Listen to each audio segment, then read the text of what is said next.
Así es. Y hoy es 15 de julio. Dicho eso, ¿cómo es que estamos discutiendo por ahora una cuestión que está ordenada en la reforma constitucional que hizo obligatorio el voto, que es que hay una ley orgánica constitucional para regular cómo se... Increíble. Ayer cuando Sí. preguntaba por qué estamos a última hora, no había un apuro por legislar, de hecho. Así que revisemos todo lo que pasó ayer y todos los cálculos que hay en la derecha y en la izquierda. Está como ese aviso antiguo, despreocupado. Bueno, el tema de todas maneras ha ido subiendo de tono, ya se hace inevitable hablar de eso políticamente, digamos, no solamente como un tema técnico. Y ayer alcanzó su pic este tema porque, al menos lo que va de este mes, porque la Sala de la Cámara aprobó la idea, en general, el proyecto de ley que establece multas por incumplir el voto obligatorio para chilenos. Por 85 votos a favor, 33 en contra y 20 abstenciones se dio luz verde a la iniciativa presentada, entre otros, por la diputada Joana Pérez, de Demócratas, y que fija sanciones de dinero entre 34.000 pesos y 206.000 pesos, y que, como dije, se aplica únicamente a ciudadanos chilenos, hasta ahora.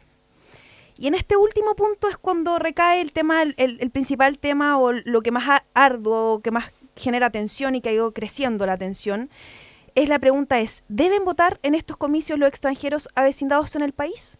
La palabra vecindado merece revisarse ahora porque se habla mucho de eso.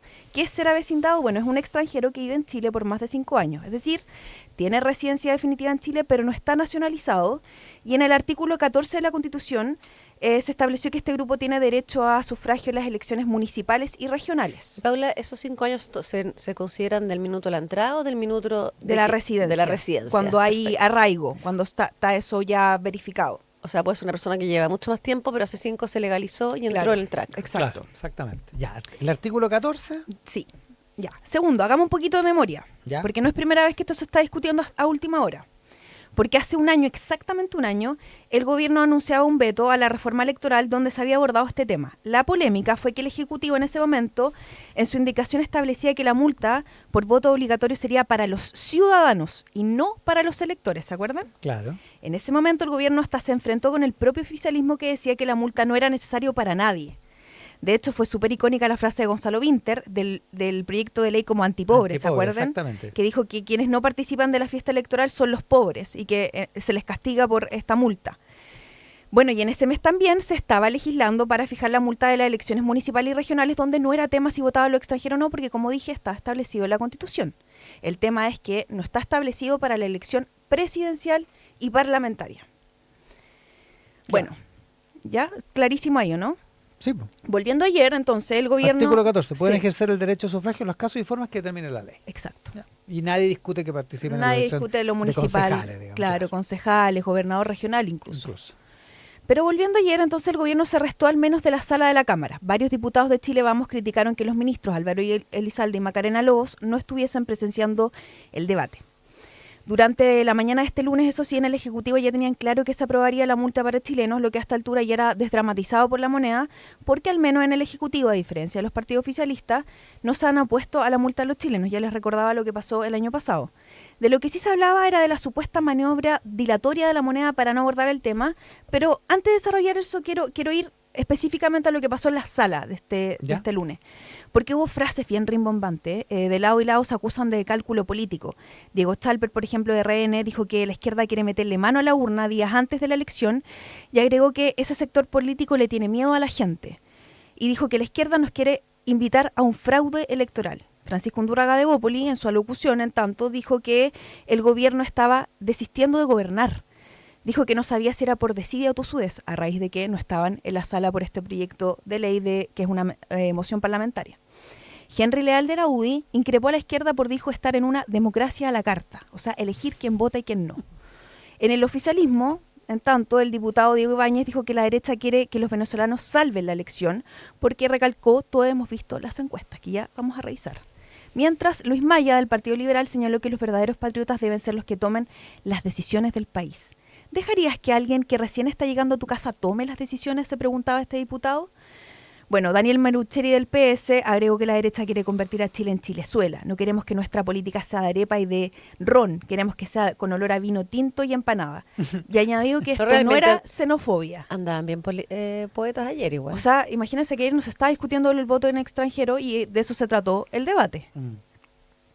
Bueno, y el ecologista Félix González agregó que no existe el derecho migratorio. Ahora no existe. O sea, existe el derecho a vivienda, a educación, pero no a votar. No a votar, ya. Pero está en la Constitución. Está en la Constitución para elecciones municipales y regionales. Yo no es por nada, pero si yo fuera parlamentario de la centro-izquierda o de la izquierda, yo evitaría la alusión de las empanadas y el vino tinto. ¿Por qué? En el resto de la campaña. Porque recuerda la revolución con empanadas y vino tinto de Salvador Allende. ¿No? Lo que pasa es que para los más jóvenes probablemente no, pero... Toda la razón. Digo yo. Toda la razón. Pero bueno. Bueno, la pregunta que surge entonces, ¿cuáles son los cálculos que hacen de lado y lado? ¿Por qué se acusan de esto, del tema de la encuesta? Revisemos datos, porque según el último padrón del Servicio Electoral, el más actualizado, dice que hay 812.474 extranjeros habilitados para votar. 812.000, ¿ya? Para dimensionar ese número, acordémonos que Janet Jara ganó la primaria con 825.835 votos. De esos 800.000 aproximados electores extranjeros, 193.500 son peruanos, 189.000 venezolanos, 98.000 colombianos, 79.000 haitianos, 71.000 bolivianos y el resto se dividen entre ecuatorianos, brasileños, argentinos, españoles, entre otros. Y el pasado 7 de julio, Panel Ciudadano UDD lanzó una encuesta solo de voto migrante con una muestra donde la mayoría son venezolanos y peruanos, a raíz de que son la población extranjera que más habita en nuestro país. Y el sondeo arrojó que el 28% votaría por José Antonio Kast, el 19% por Evelyn Matei, el 15% por Janet Jara y el 11% por Johannes Kaiser. ¿Qué ocurre cuando miden solo a los venezolanos? Bueno, ahí un 32% iría por Kast, un 30% por Matei, un 8% por Jara y 9% por Kaiser. O sea, está claro, ¿no? Ya, o sea, el 70% de los venezolanos vota derecha. Y ahora, Panel Ciudadano UDD también plantea escenarios de segunda vuelta, y ahí entre Kast y Matei la cosa se dispara. Por ejemplo, un 14% preferiría a Kast versus un 29% a Matei, mientras los venezolanos escogerían por un 41% a Kast y por un 38% a Matei. Ahora, cuando ponen solo a Matei, y ahí sí que se dispara con un 65% versus un 42%. O sea, es súper clara la elección que hacen por las derechas. Y por supuesto también en el Congreso se comentan cálculos de distrito por distrito, y ahí nos meteríamos a otro tema, pero ahí uno podría hacer cruces interesantes de cómo están a favor o en contra de distintos diputados de esta idea.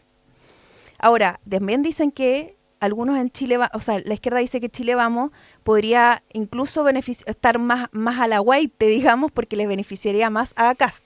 Está por verse. Ahora, retomando las críticas opositoras a la dilación del gobierno ante el tema, en el Ejecutivo dicen el debate estaba en curso, explicaron que por qué no estaban ayer en la sala, era porque estaban en distintas reuniones para lograr un acuerdo que hoy no hay. ¿Por qué no hay? Porque se ve muy difícil, reconocen en la moneda, porque la derecha dicen está empecinada con que los extranjeros voten obligatoriamente. Y ahí el Ejecutivo argumenta lo siguiente: es una anomalía, con esa palabra, que un peruano, por ejemplo, vote por el presidente de un país cuando solo en 4 países del mundo se puede porque el resto del mundo solo permite la participación en elecciones subnacionales, como les decía, como por ejemplo las municipales. ¿Qué países tiene esta excepción? Uruguay, Ecuador, Nueva Zelanda y Malawi. Y a reglón seguido se preguntan, ¿por qué un peruano que vive en Chile va a poder votar por un presidente de la República si un chileno que vive en Perú no puede hacerlo? Y ahora ahí tendría que ir país por país. O sea, esa es una cuestión ya complejísima. Hay una tablita que anda dando vueltas sobre país por país de quiénes pueden y quiénes no. Pero como digo, solamente en estos 4 se puede. Y ahora comentan que el acuerdo al que podría estar abierto el gobierno con Chile Vamos es que los extranjeros sí puedan votar, pero sin multa. Los más críticos de esta idea, por ejemplo los republicanos, advierten que eso podría atentar contra el principio de igualdad ante la ley que establece la Constitución, lo que amenazaría con una disputa ante el Tribunal Constitucional, que dado los tiempos que estamos, que ya hemos dicho que estamos a última hora, sería aún más complicado para este tema. Lo cierto es que el acuerdo al menos tardaría un mes, porque este proyecto que se aprobó ayer va a pasar a la Comisión de Gobierno y al menos se va a discutir en un mes más, como ha dicho el presidente de esa instancia, que es Rubén Oyarzo. Bueno, y este también es un debate que por supuesto ha tocado a la puerta de los candidatos presidenciales, que han dicho: José Antonio Kast sostuvo que más allá de los cambios de última hora que hagan, les vamos a ganar igual, porque la gente se cansó del cambio de opinión. Janet Jara dijo que sean cuales sean las reglas del juego, están concentrados por obtener una mayoría en noviembre que permita ganar o pasar a segunda vuelta. Johannes Kaiser, que obviamente estaba ayer en la discusión porque es diputado, afirmó que todos debían tener multa por igual y que claramente los extranjeros no votan ni a palos por el socialismo con sabor caribeño. Y Evelyn Matei no lo sabemos porque no quiso ayer responder preguntas de la prensa sobre contingencia. Ahora, por supuesto que vamos a estar atentos a cómo van fraguando las estrategias de campaña o qué guiños le hacen al mundo extranjero, porque ya lo vimos en las municipales, ¿se acuerdan con Mario Desbordes? Que se le criticaba porque tenía un giro, primero había criticado que venezolanos llegaban a delinquir y luego apareció una protesta con venezolanos en contra de Nicolás Maduro. Bueno, vamos a ver, por supuesto, qué estrategias van a tomar los candidatos presidenciales ante este bolsón de votos atractivo, como les explicaba en números. Es lamentable el estado del debate porque la obligación constitucional es hacer una ley orgánica para regular la multa. Ese es el mandato de la reforma constitucional que está en el artículo 15 de la Constitución. Y todo esto se ha tratado desafortunadamente en este periodo siempre con elecciones ad portas. Es que es la crítica también, porque si es que se hace en año electoral, por supuesto van a haber intereses sobre la mesa de lado y lado. Y circula un proyecto de reforma constitucional del año 2024, o sea, del año pasado, de hace un año, de mayo del año pasado, firmado por los senadores Durán, Ebensperger, Coloma, Macaya y Sandoval, que no son precisamente bolcheviques. Exacto. Diciendo que los extranjeros no pueden votar en las presidenciales. Claro. Todos han cambiado de postura. Y ahora les encanta el voto. El gobierno tiene un mes para lograr un acuerdo. Lo que pesan 800.000 votos.